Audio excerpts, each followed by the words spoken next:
अब हम बात कर रहे होंगे सूर्य से संबंधित कुछ विशिष्ट तत्व के बारे में। चलिए समझना शुरू करते हैं। आपका पृथ्वी से न्यूनतम दूरी अगर बात करें तो आपका कितना हो जाएगा 14.70 करोड़। पृथ्वी से अधिकतम दूरी 15.21 करोड़ किलोमीटर। पृथ्वी से औसत दूरी 14.96 करोड़ किलोमीटर। अगर सूर्य का व्यास की बात करें तो वो आपका कितना हो जाएगा 13,92,000 किलोमीटर। आयतन की बात करें पृथ्वी से 13 लाख गुना अधिक बड़ा होगा आपका सूर्य।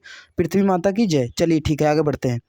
द्रव्यमान के बारे में समझ लो तो द्रव्यमान हो जाएगा आपका 3,32,000 गुना अधिक। ठीक है। तली गुरुत्व के बारे में पृथ्वी से 28 गुना ज़्यादा। ठीक है। केंद्रीय घनत्व 150 ग्राम प्रति घन सेंटीमीटर। रासायनिक संगठन के बारे में समझ लो, हाइड्रोजन का आपका 71% हो जाएगा और आपका हीलियम 26.5% हो जाएगा। अन्य तत्व 2.5% हो जाएंगे। और क्या है आपका फोटोस्फीयर ताप सतह का तापमान क्या होता है लगभग 6000 सेल्सियस, मतलब 6000 डिग्री सेल्सियस। ठीक है, आगे बढ़ लेते हैं। केंद्र का तापमान, केंद्र मतलब उसके कोर का तापमान कितना हो जाएगा आपका 15 मिलियन डिग्री सेल्सियस। कितना हो जाएगा 15 मिलियन डिग्री। अगर इसे आप कैलकुलेट करेंगे तो 15 मिलियन का क्या हो जाएगा 10 मिलियन का 1 करोड़ होता है और 15 मिलियन का आपका 1.5 करोड़ डिग्री सेल्सियस तापमान हो जाएगा। ठीक है, आगे बढ़ते हैं।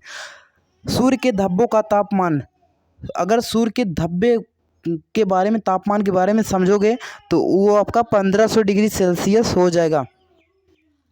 ऊर्जा उत्सर्जन के इतना होता है 3.77 इंटू 10⁻26 जूल सेकंड हो जाएगा। केंद्रीय दबाव के बारे में समझ लो 1 अरब एटमॉस्फेयर हो जाएगा। केंद्रीय दबाव की बात करें तो आपका कितना हो जाएगा 1 अरब एटमॉस्फेयर हो जाएगा।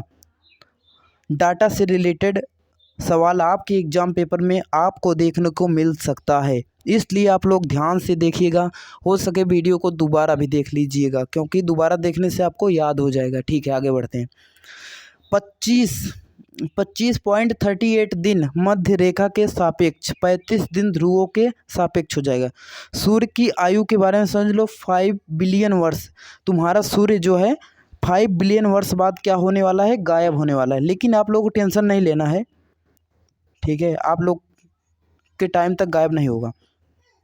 सामान्य तारे का संभावित जीवन काल 10 बिलियन वर्ष लगभग, मतलब जो आप तारे देखते हैं उसका जो जीवन काल है 10 बिलियन वर्ष लगभग है। इसको भी आपको टेंशन नहीं लेना है। ठीक है, आगे बढ़ते हैं।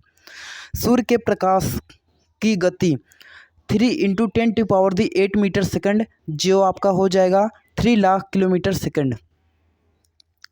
हमारी आकाशगंगा के केंद्र की परिक्रमा करने में सूर्य को कितना समय लगता है, तो आपका लगभग 25 करोड़ वर्ष लगता है। कितना लगता है 25 करोड़ वर्ष लगता है। सूर्य की ऊर्जा किस क्रिया से उत्पन्न होती है, आपका नाभिकीय संलयन हो जाएगा, न्यूक्लियर फ्यूजन जिसे आप बोल सकते हैं बड़े प्यार से। ठीक है। सूर्य के केंद्र में उपस्थित सभी पदार्थ अत्यधिक उच्च तापमान लगभग 15 लाख डिग्री सेंटीग्रेड के कारण गैस और प्लाज्मा अवस्था में पाए जाते हैं। ठीक है, गैस और प्लाज्मा अवस्था में पाए जाते हैं। सूर्य से सबसे निकट स्थित तारे प्रक्सिमा सेंचुरी की दूरी कितनी होती है, आपका 4.24 प्रकाश वर्ष हो जाएगा। पृथ्वी अपनी परिक्रमा पथ में लगभग किस मध्य वेग से सूर्य का चक्कर लगाती है, तो चक्कर की बात आ गई ना, याद कर लेना भाई, तुमसे ज़्यादा चक्कर कोई नहीं लगाता। -29.9 किलोमीटर सेकंड हो जाएगा। हमारे सौर मंडल का 99.86% द्रव्यमान मास सूर्य से निहित है। ठीक है, बढ़ते हैं आगे इसी सीरीज में। किसी द्रव का अपने अक्ष पर घूमने को परिभ्रमण कहते हैं, रोटेशन जिसे आप बोल सकते हैं। क्या बोल सकते हैं आप, रोटेशन बोल सकते हैं। ठीक है, परिभ्रमण तथा सूर्य के चारों ओर चक्कर लगाने की परिक्रमण कहते हैं। दिन रात किस कारण होता है? पृथ्वी के अपने अक्ष पर घूर्णन के कारण। अगर पृथ्वी अपने अक्ष पर एक घूर्णन पूरा कर लेती है तो आपका क्या होता है? तब दिन रात हो जाती है। ठीक है, ग्रह के बारे में समझ लो। वे प्रकाशहीन पिंड जो सूर्य के प्रकाश से प्रकाशित होते हैं, ठीक है, उन्हें आप क्या बोल सकते हैं? उन्हें आप ग्रह बोल सकते हैं, प्लेनेट बोल सकते हैं। ठीक है, पृथ्वी अर्थ किन ग्रहों के मध्य स्थित है? तो तुम्हारे शुक्र एवं मंगल के बीच में। पृथ्वी किन ग्रहों के मध्य बीच में है? तो आपका शुक्र और मंगल हो जाएगा। आकार के अनुसार ग्रहों का अवरोही क्रम, भाई साहब एकदम याद कर लेना है आपको। चलिए, पहले नंबर पे आपका है बृहस्पति, शनि, अरुण, वरुण, पृथ्वी, शुक्र, मंगल, बुध। ठीक है, आकार व द्रव्यमान के अनुसार सबसे बड़ा बृहस्पति एवं सबसे छोटा बुध है।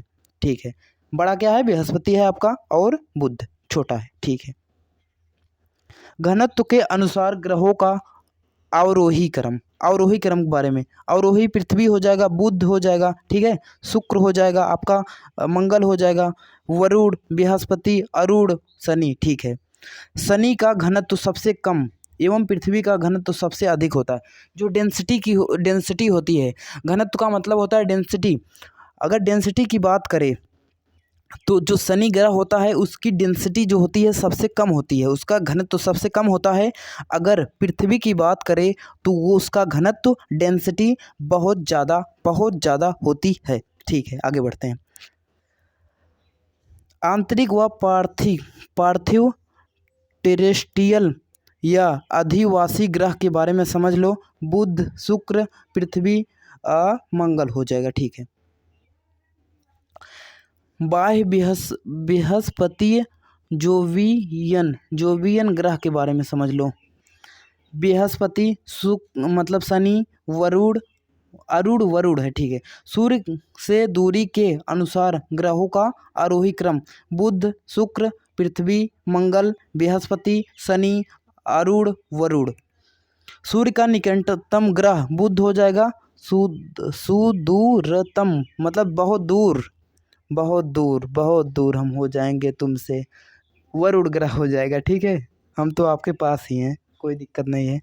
सूर्य के परिक्रमण वेग के अनुसार ग्रहों का आरोही क्रम के बारे में समझ लो। आरोही क्रम, बुध, शुक्र, पृथ्वी, मंगल, बृहस्पति, शनि, अरुण, वरुण। ठीक है, बुध का परिक्रमण वेग सबसे कम तथा वरुण का वेग सबसे ज़्यादा, मतलब बहुत ज़्यादा। भाई साहब पूछो मत इतना ज़्यादा, किसका? वरुण का।